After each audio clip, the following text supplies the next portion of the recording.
Well, we were indeed hoping to have Robin Miller here, not because we wanted to replace you, but Robin is still in the thick of his fight. But we do have Sealmaster Bourdais, hashtag Sealmaster Bourdais. Seb, first day of the new season, actual practices taking place, St. Pete. Tell me about this day, what you learned about this car on this track with lower downforce than last year. It's actually not as different as I thought it would be from the offset we kind of apply Sebring to here and stuff like that. So we're still looking for the recipes, but I'm not, like in the panic mode, like, oh, what are we doing to fix this? So no, we tried something this afternoon. It wasn't really good, but the car was, the Sealmaster car was what, P4 this morning, and no, P2, and PA this afternoon we got a red flag on the red. So yeah, I was actually pretty surprised. No big drama, so kind of try and keep it that way. And you still have a ways to go to be completely happy and get a complete read on things. Do you think that might be something that other drivers have been dealing with too, knowing that you've been doing a lot of laps at Sebring, but until you get here, really takes a clear lap, a clear run to get a read for what you're working on? Yeah, I think everybody was kind of like, oh, what is that going to be? When we do some testing at, some guys went to Barbers, we went to Sonoma, we went to Sebring, everybody went to Sebring a couple of times. So I think everybody was like, and how is that going to bite us this time? So no, I think it's pretty encouraging.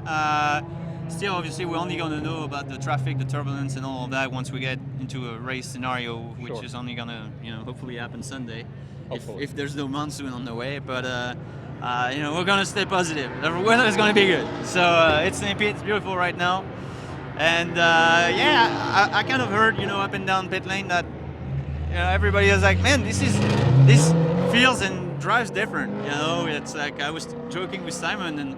Like, man, this reminds us a lot of the Champ Car days. When Really? you step on it now with the less drag, it's You feel it. it's okay. It takes off. It accelerates, and visually it makes a pretty big difference. So I think it was all pretty positive, and you definitely see a lot of actions, a lot of snaps, a lot of mistakes, and not necessarily like under braking, but just kind of getting caught out, nice speed stuff, and coming off corners. So just kind of the usual suspects coming when you reduce downforce.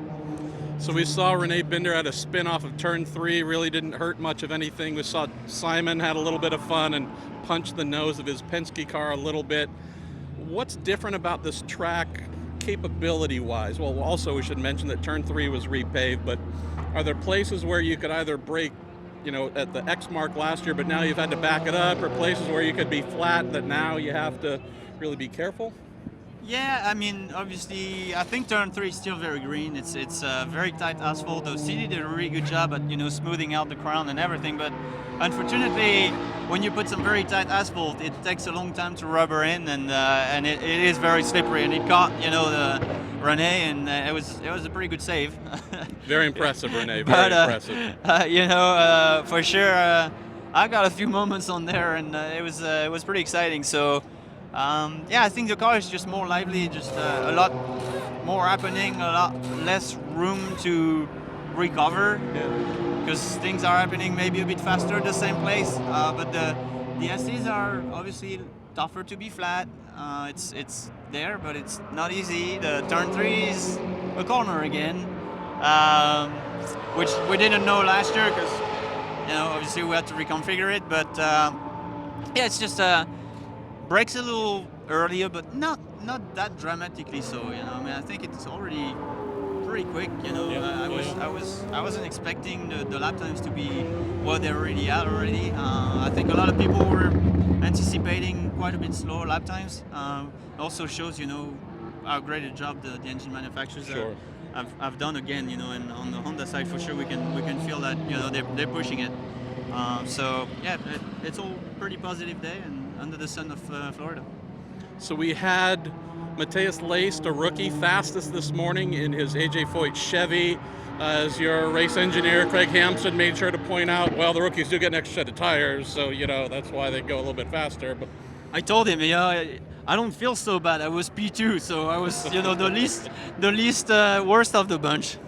And then this afternoon we had Ryan Hunter-Reay. We had a bunch of pretty quick Hondas.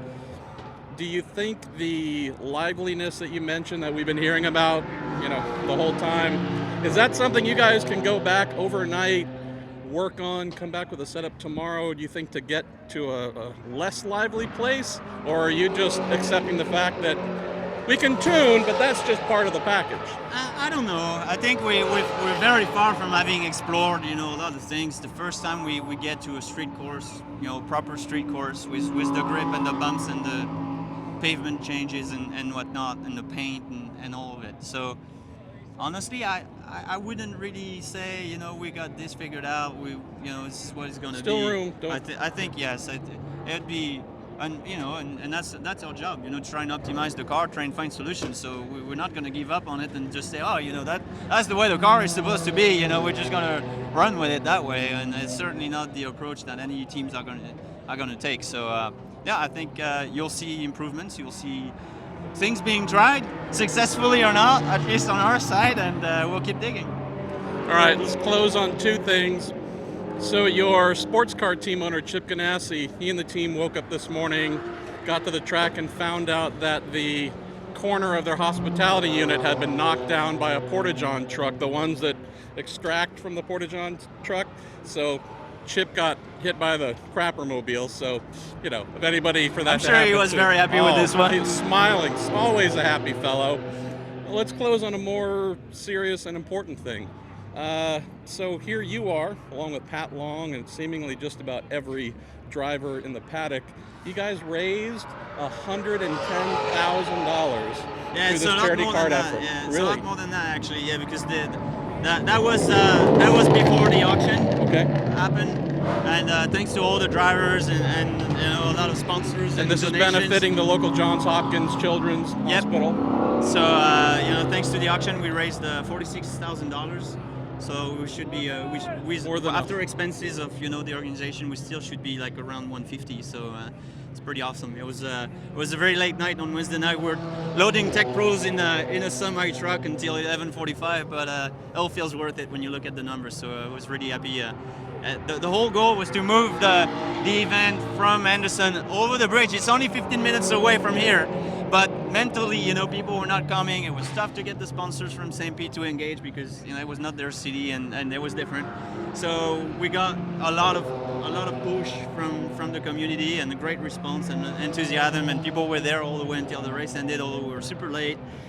So we'll try and stick to the schedule next year and do even better. But we almost doubled last year, so it was pretty awesome.